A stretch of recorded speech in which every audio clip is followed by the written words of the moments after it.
마태복음은 예수께서 3년간의 공생의 기간 동안 세 차례에 걸쳐서 갈릴리 바다 주변 지역을 돌아다니시면서 복음을 전하고 병자를 고치시고 기적을 베풀며 사역을 하셨다고 이야기하고 있습니다.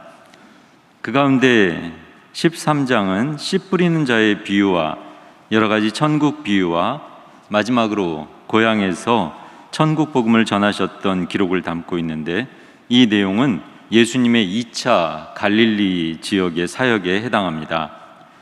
그 바로 다음에 이어진 14장은 세례 요한이 헤롯 왕과 또 헤로디아의 딸에 의해 처형된 이야기와 오병이어의 기적 사건 다음에 오늘 본문 말씀의 내용을 전해주고 있습니다.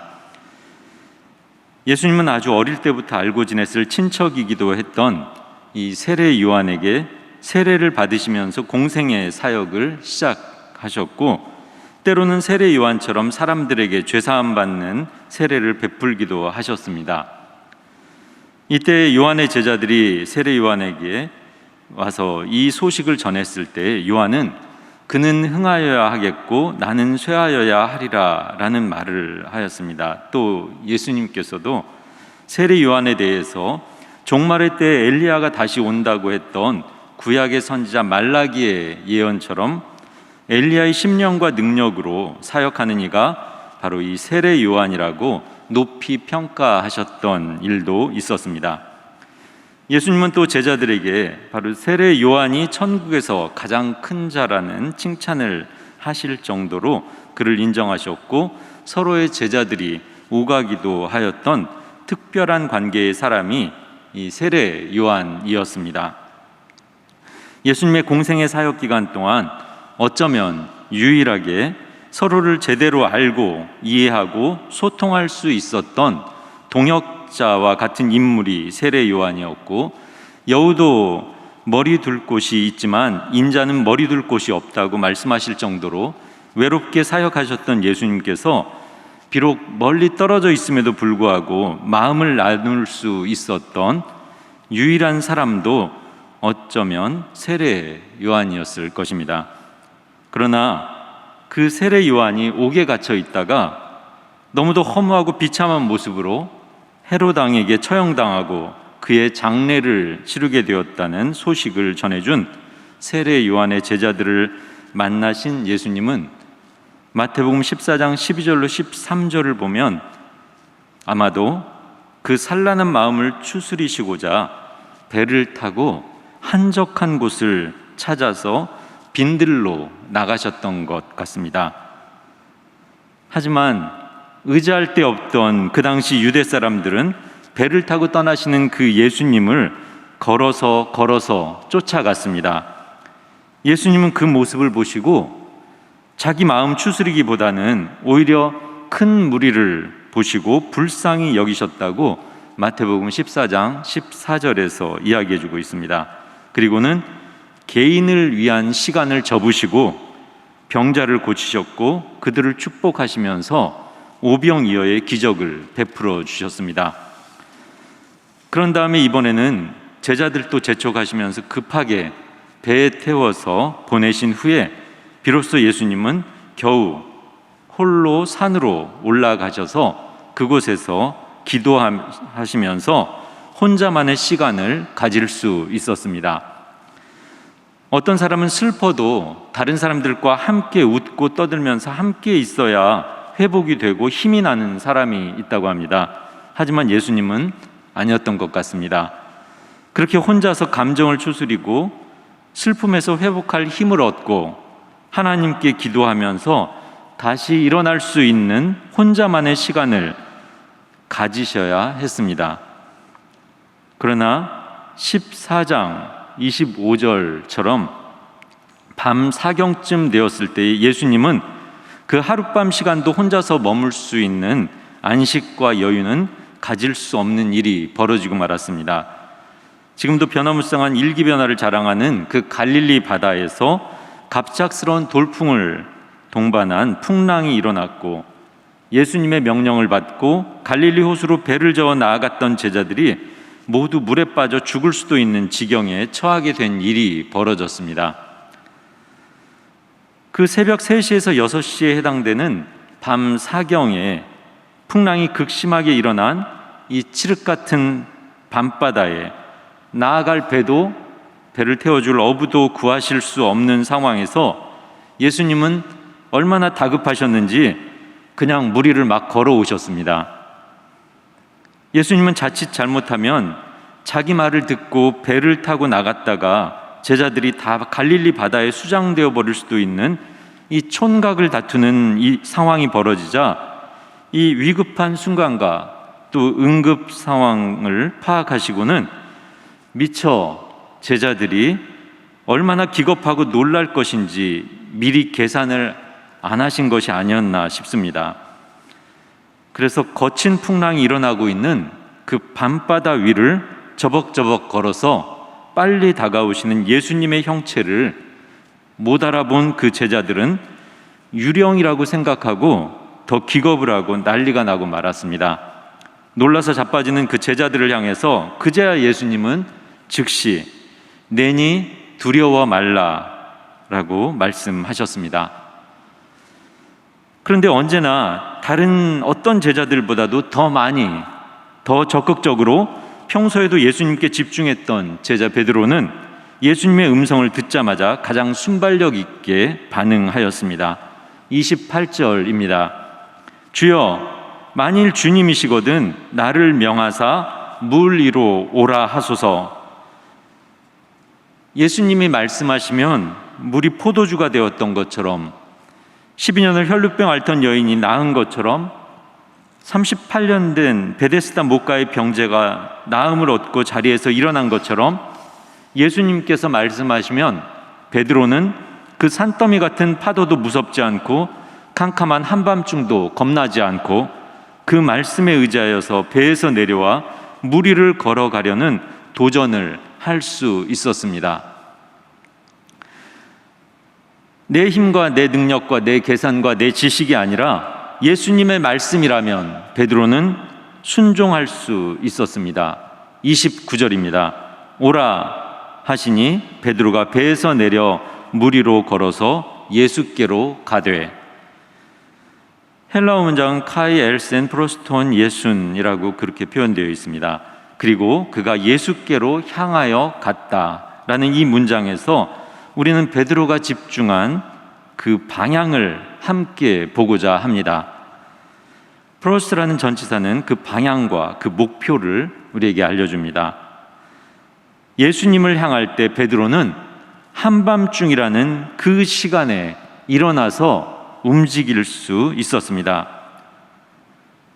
우리 인생에서 다른 사람들이 내게 너무 늦었다고 말하는 그 시간, 혹은 인생의 황혼의 때, 혹은 다 포기하는 것이 상식처럼 보이는 절망과 좌절의 순간, 너무도 어두워서 앞이 보이지 않는 그때, 아무도 희망을 말하지 않고 입을 다물어 버리는 그 늦은 때가 있을 수 있습니다. 그러나 그 사람의 시간과 사람의 때가 우리 주 예수 그리스도 앞에서는 아무 의미가 없습니다. 예수께서 오라 말씀하시는 그 음성을 들을 수 있고 예수께로만 우리의 눈을 맞출 수 있다면 세상 모든 사람과 수많은 통계치와 확률의 결과가 모두가 다 늦었다고 말할 때에도 우리 그리스도인들은 그 자리에서 일어나서 발걸음을 내디딜 수 있습니다. 배를 집어삼킬 만큼 무서운 파도와 모두가 다 목숨을 잃을 수 있는 폭풍치는 바다의 환경과 상황 속에서도 베드로는 예수님을 향하여 그렇게 발걸음을 옮겼습니다. 우리가 하나님의 자녀이고 우리가 하나님의 기르시는 양들이라면 주님의 음성을 듣고 주님을 바라볼 때 우리는 상황과 환경에 매몰되거나 다른 사람들의 평가와 옆에 있는 사람들과의 비교와 경쟁과 예측 불가능한 현실의 무서움에 침몰하지 않고 그 위를 걸어갈 수 있습니다. 예수님의 음성을 듣고 예수님을 향하여 시선을 고정하고 살아가는 그 인생의 구체적인 모습을 구약의 하박국서 3장 17절로 19절에서는 이렇게 표현하였습니다. 비록 무화과 나무가 무성하지 못하며 포도나무에 열매가 없으며 감람나무에 소출이 없으며 밭에 먹을 것이 없으며 우리의 양이 없으며 외양간에 소가 없을지라도 나는 여호와로 말미암아 즐거워하며 나의 구원의 하나님으로 말미암아 기뻐하리로다. 주 여호와는 나의 힘이시라. 나의 발을 사슴과 같게 하사 나를 나의 높은 곳으로 다니게 하시리로다.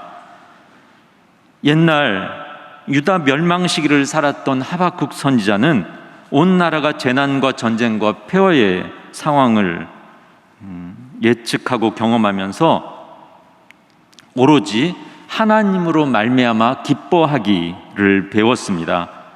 모든 상황과 환경은 그대로였지만, 아니 더 심해졌을 수 있었지만, 하박국 선지자는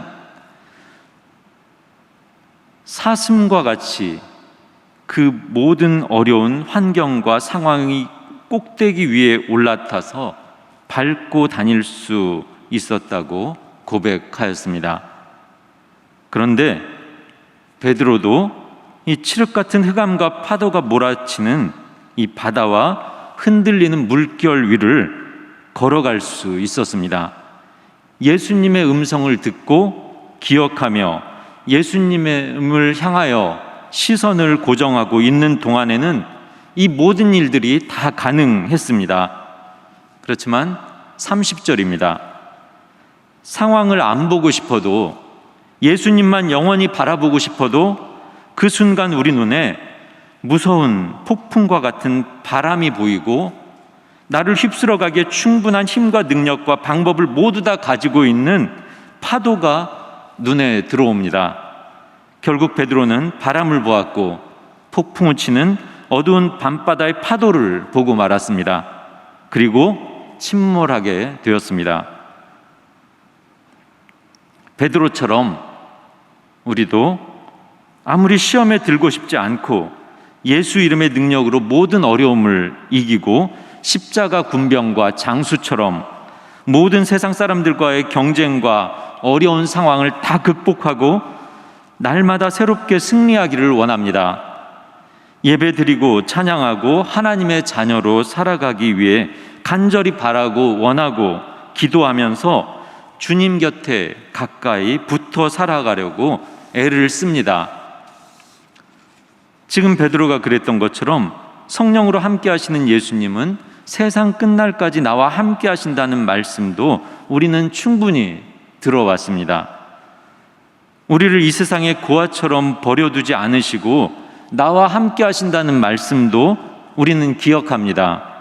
그러나 우리도 이 세상에 폭풍과 풍랑과 파도가 우리 눈에 들어오면 그 두려움과 염려와 심지어 공포감을 이길 수가 없습니다.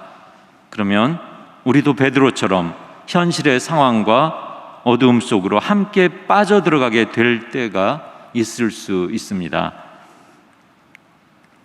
그러나 오늘 이 말씀을 분명히 기억하기를 원합니다. 마태복음 14장 30절의 마지막 본문입니다. 주여 나를 구원하소서, 주여 나를 구원하소서. 베드로의 이 다급한 음성을 들으신 예수님은 베드로가 예수님을 향하여 걸어올 때에도 그를 주목하여 보고 계셨고 그 눈을 떼지 않으셨던 분이셨습니다. 또 바람을 보고 무서워하며 어두운 물속으로 베드로가 빠져들어가는 그 순간에도 예수님은 베드로에게서 눈을 떼지 않으셨습니다. 베드로가 주여 나를 구원하소서라고 외칠 때 사람이 어두운 흑암 속 바닷물 속으로 빨려 들어가면 죽을 수 있음을 아시는 예수님은 즉시 손을 내밀어 그를 붙잡으셨습니다. 그리고 베드로에게 예수님은 말씀하셨습니다. 믿음이 작은 자여 왜 의심하였느냐. 이 모든 일을 목격한 배안의 제자들은 예수님을 향한 믿음을 고백합니다. 마태복음 14장 33절입니다. 사람들이 예수께 절하며 이르되 진실로 하나님의 아들이로소이다. 이 예수님에 대하여 히브리서 4장 15절로 16절에서는 이렇게 말씀합니다. 우리에게 있는 대제사장은 우리의 연약함을 동정하지 못하실 리가 아니요 모든 일에 우리와 똑같이 시험을 받으신 이로되 죄는 없으시니라. 그러므로 우리는 긍휼하심을 받고 때를 따라 돕는 은혜를 얻기 위하여 은혜의 보좌 앞에 담대히 나아갈 것이니라. 우리는 2020년에 아무도 전혀 예측 못했던 코로나 사태를 맞이하였습니다. 그리고 우리는 지금 코로나19 바이러스가 창궐한 시대를 살아가고 있습니다.